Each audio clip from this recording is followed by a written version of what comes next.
You say you got the money. You say you got the dollar. If I give you my height, you will take me so far. All right, it's another beautiful day, ladies and gentlemen. Ndaguhaye ikaze urukuratura right now kuri Isanamu TV online. As I told you last time, kunzoza ndakuzanira abatumire batandukanye, and it's been a long time you don't see me on your screen. Ndaguhaye ikaze muri exclusive interview aho ngiye kubana numwe mu bakenyezi baririmba neza cyane. Maybe urashobora kuba umaze kumva indirimbo yiwe ku ma radio atandukanye cyangwa kuri YouTube channel. Numukenyezi aririmba neza cyane, bamwita Ineza Sage. Benshi mukaba mumuzi nka Sage nka Wise Labesto. Reka ndaguha ikaze. Asante sana. Umeze neza? Yeah, umeze neza. Well, kuba kurikiranye nanje ndaririmba first edition yararimo yaraciyemwo muri preselection acarata. Kijye gihe byari byifashe gute by the way? Kijye gihe byari bifashe neza mugabo narashitse je bijya sinari serious for sure sinari serious navuga reka nje muri competition nk'abandi hama nanje nipime me navuga ko byarambereye ikigwa kiri muri bimwe byatumye utangura career yawe music. Nari nasanzwe natanguye maybe ibikorwa byanje ntibyari bwaje habona ntibyari byaje no kuri YouTube channel yawe ya okay. Nimba wibuka waririmbye indirimbo nyabaki kijyege? Ngo naririmbye indirimbo yo mu Nigeria nayo nibuka neza. Ndongera ndarimba indirimbo ya Esther Nish. Waririmbye ya Esther Nish abajages bakubwiye ati yambwiye ndirimba indirimbo y'ikirundi. Ninde yabikubwiye? Esther Nish mengo. Oh yeah. Then bacha bavuga ati okay turindire. Tuvuga ati katurindire bitokurikira. Me nta n'ikintu na kimwe na confidence na kinavuga ni juste gupasa. Kuba ari kubara right now kuri screen maybe batazi Wise yavukiye he yatanguye kuririmba ryari exactly? Wise yavukiye mu Kayanza muri commune Matongo. Mu byagutumye uza mu gisagara rero waje kuyiga like? Yeah, ni kuyiga ni shuri. Uri hafi guheza by the way? Ni nko gutangura n'amashuri y'intango. Niyo nzoheza vuba. Kwanza no mu Kirundi bavuga ngo amashuri nahera. Exactly, yeah. First of all, congratulations ku ndirimbo zawe maze gushira ahabona akaba maze gushira ku mugaragaro indirimbo yitwa Temperature ifise amezi indwi kuri YouTube channel yiwe, ikaba ifise na abantu bamaze kwiraba ibihumbi 37 muri ayo mezi indwi. Ego from barayakiriye by the way? Ego aragerageje. Kiri mu bintu wari we expecting before? Bon, ego ego. Gusohora indirimbo yawe ya mbere hama igashika kuri uru rwego abantu bakagutahura, wabyakiriye gute muri career yawe? Bon, nabyakiriye neza mugabo wundi mwanya byaranyeretse ko hari ikindi kintu kirekire nshobora gukora kirenze kijya kandi ko hakiri urugendo rurerure. Donc nukuvuga ngo chankora cyane chantegezwa kuba forte kugira ngo indirimbo izokurikira cyangwa ibindi bikorwa bizokurikira ntibizoze biri munsi yico natanguriyeko. Exactly. Hama after iyo ndirimbo acashira ku mugaragaro indirimbo yiwe imaze 3 weeks kuri YouTube, ikaba yitwa Maniyo. Indirimbo nayo ikaba yakiriwe neza mu mwanya muto cyane, ikaba yarakwije 15k kuri YouTube. And kandi Satbiara na ipostinze by the way aravuga ati support this girl Mr Champagne Vicky. Ndashaka kumenya igiki cyatumye umara ayo mezi indwi utarasohora ikindi gikorwa hama ucuhitamo gukurikiza iki gikorwa cya Maniyo? Ubundi gukurikiza igikorwa n'ikindi hategezwa guca umwanya bien sûr, ahubwo tegetswe kwibaza ati kubera iki indirimbo yamaze igihe kinini. Exactly. Si moi ni igihe kinini cyane indirimbo isohotse. Kwa abandi tumenyere bakurikiza 2 mois 3 mois uko. Mugabo nsanzwe niga byarafatiriye gato. Nuvugana ndakunda kukivuga kenshi plan indirimbo iratwara umwanya. Mugabo kuri myebwe cyangwa kubaba bari ko barabona ibikorwa babona ko twatevye. Okay. How about family yawe yavyakiriye gute kubona winjiye muri career music? Bavyakiriye gute? Bon, bavyakiriye neza kubera ko nari narabateguye before nari narababwiye je ndashaka kuririmba. Yeah. Okay. Bari muri bamwe bagusupportinga ya? Yeah, support yawe ndayifise. Ugerageje kumviriza amajambo uri kuravuga. It's like urafise ukuntu utahura isoko ry'umuziki, urafise ukuntu muri wewe witeguye gushika kure. Ndashaka kumenya uvyishoboza wowe nyene cyangwa urafise abantu babigushoboza? Bon, nagirwa n'abantu, je ndakunda abantu kandi ndabafise. Donc umuntu wese ampa ide uko ibiri kose ndayakira nkayumvira ko bivanye nanje naho ubwenge bwanje ugera, hama nkamwumvira mbonye ari ikintu ciza. Uvuga ngo ndafata umwanya munini cyane wo kwiyumvira. Okay. Tuvuge ko after money hazoza ibindi bikorwa vyinshi kandi witeguye gushika kure cyane by the way. Ego. Ndafise akabazo k'amatsiko kubera iki money iri icyongereza ari cyinshi cyane. Ni ukuvuga bijya bintu donc histoire yo mu ndirimbo.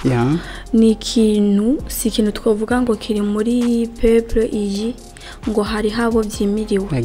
Ni ikintu cyo kwisi yose biba hose. Bavuga umuziki ni universal. Yeah. Donc nashize mu kirimi cy'ikirundi no mu cyongereza kugira ngo babitahure. Haba ngaho iwacu hari abarundi bavuga icyongereza, hariho n'abavuga ikirundi gusa. Donc umwe wese atahure, udatahura nawe turakora ibiganiro turagenda turasigura hamwe. Okay, birakorohera kubikorera rimwe, like uraja ku ishure ukaja no muri studio nibihora bigucanga?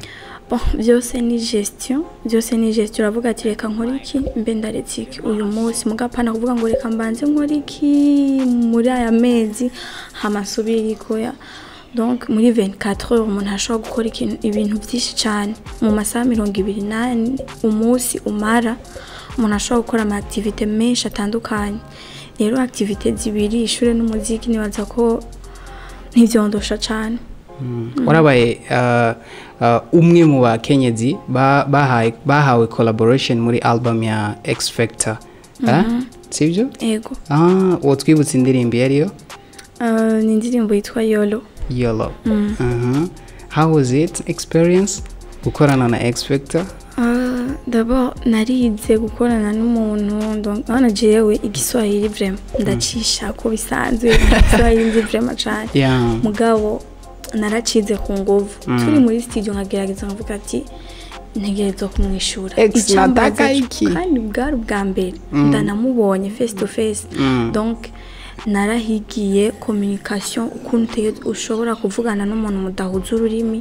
Ikindi cya kabiri narahigiye donc ndiko ndaraba ukuntu akora mu mwanya w'akazi kiyo navuga ko ari international kubera ko ndavye n'abandi ba producers bo mu bindi bihugu bakora nkawe.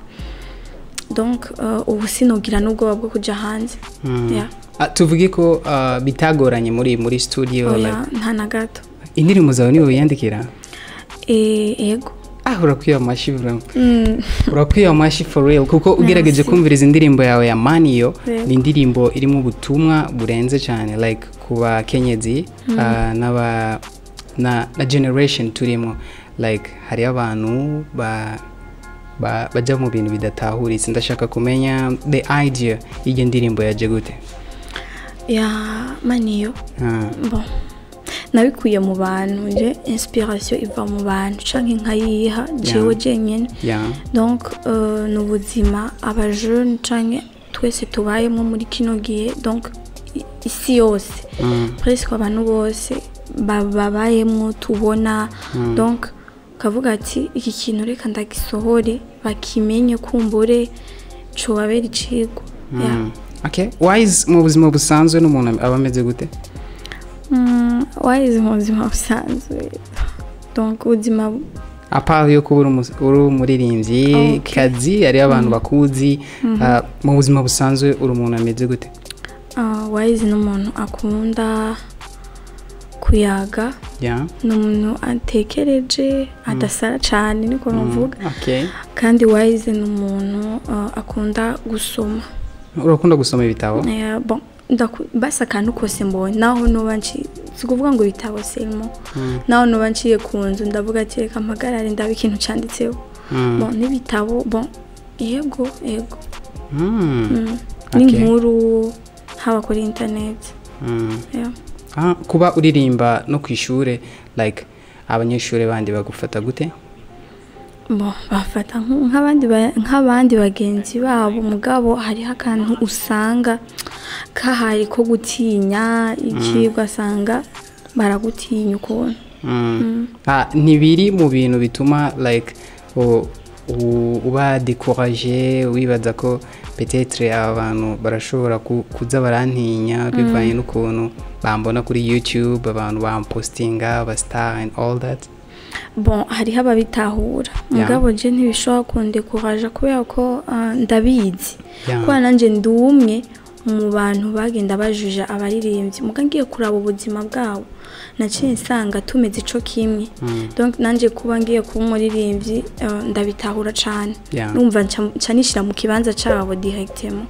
Yego. What's your plan so far? Ni ikihe kintu uri kurategura muri career yawe ya music? Ari umuntu avuga ati je ndiko ndaririmba ndashaka umunsi umwe nze kuba umuntu runaka.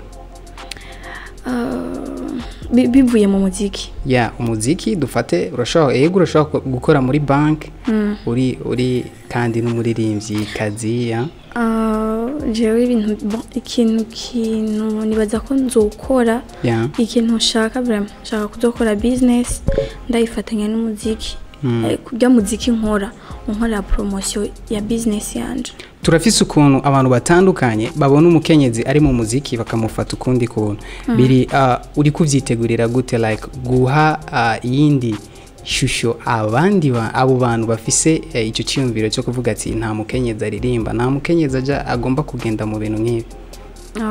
Bon abantu rega bameze gutandukanye mugabo jewe ndabitahura everyday mugabo nibaza ko nta ntambamyi canke ntaki nje nditeguye to.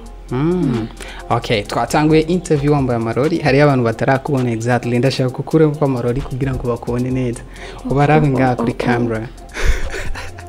Wow, nakibaza. Okay.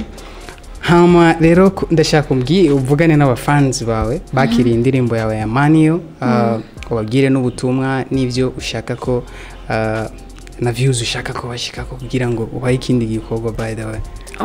Okay, donc ubutumwa buri muri Maniyo twige gukora. Twige gukora turi bato mugani turi bito. Donc ukavuga ati ubwenge bwanje sibuke aho uri hose urashoboye simaka urinde kuca mu bintu bibi urinde gukora ikintu kibi kugira ushike ku kintu ciza tangura buke urondera abagufasha mugabo utiyibye. Donc kandi kindi naco bananje bashigikire baje kuri YouTube bayirabe bishobotse baterera ivyumviro vyabo hama ama views shaka kushika ko ni menshi gusa nibakora ibirengeye ivyo niyumvira. Dufate ko izomara igihe kingana gute then ucu dropping in indirimbo uzoteba kandi amazing ndwi like 3 mois uko 3 mois uzofise ikindi gikorwa ushize ku mugaragaro? No yeah. Okay, muri 3 mois si nkeya kandi congratulations by the way kuba umaze gushika kuri uru rwego si ikintu cyoroshe kuko hari abantu bamaze kuririmba igihe kinini mugabo batarashika kuri intambwe ugeze ko ndashaka uvugane na your team abantu bose bamaze kuraba indirimbo yawe sivyo nimba ari kubashimira hama tumere nk'abasozera ikiganiro cyacu. Bon ndashimiye umuntu wese yagize akigoro agashika kayiraba agaterera iciyumviro harabaje inbox harababyanditse muri YouTube mwese merci beaucoup hama shimira n'abantu umuntu wese yafashije Wise ikintu cyo cyose haba byo nibuka n'ibyo nibuka kandi shimira na SN events. Yego ndashaka umbwire like tutubwira n'insiguro ya Wise Labesto. Insiguro insiguro Wise Labesto ni ico isigura izina canke wari ni nakubera iki wahisemo kuyitala Wise Labesto? D'abord nitwa Sage, donc Sage na Wise nico kimweze ko kimwe ari muri français kindi muri anglais. Exactly. Hama Labesto harimo ijambo best, donc naga création nyene kaje uko nyene. Yego. Okay, thank you so much Wise. Thank you. Wakoze cyane kuza. Hama nimba utarayiraba indirimbo ziwe ziri kuri YouTube, genda uzirabe. Arafise maniyo yasohose recently, imaze indwi zitatu gusa kuri YouTube, genda wongereza ama views, hama abashe kuba courageuse, aduha ibikorwa byinshi bitandukanye. Ndakwifurize imihezagiro n'imigisha myinshi, sivyo? Amen. Nimba hari ikintu cyari cyo cyose wari wibagiye kubabwira abafans bawe, that's your time. Ntaco nibagiye mugani nko kuyotsa nama nabivuze kenshi, umuntu wese afise intererano canke iciyumvira ashaka gushikiriza ari ni karibu. Okay. Ndakunda cyane umuntu ambwire Wise bigenza ukunuku, Wise giruku, ndavyumviriza cyane, but hariho respect, apana kuvugira hejuru. Donc ari umuntu ashobora kugira ibi nibi muri commentaire, sindabikunda vraiment. Yeah. Commentaire mbi nazukunda? No, hari umuntu ashika avuga ikintu, donc kabona muga ibyo nta nakimwe, umuntu wese ari free kuvugira ashaka. Exactly. Muga ndakunda umuntu ambwira personnellement. Okay. Nimba uri umufan wiwe hama ukaba ufise ikintu ushaka kumubwira, jya kuri Instagram umwandikire, jya kuri Facebook umwandikire. Nimba ufise nimero yiwe ya WhatsApp mubwire ati kajya kantu ifo kugahindura. Okay? Yeah. Thank you so much guys. Ndagushimira wafashe kanya ko kuraba exclusive interview turi kumwe na Wise Labesto. Hama ndakubwira ni remember to subscribe to our YouTube channel. Je nitwa Jibril. Until next time. Bye bye.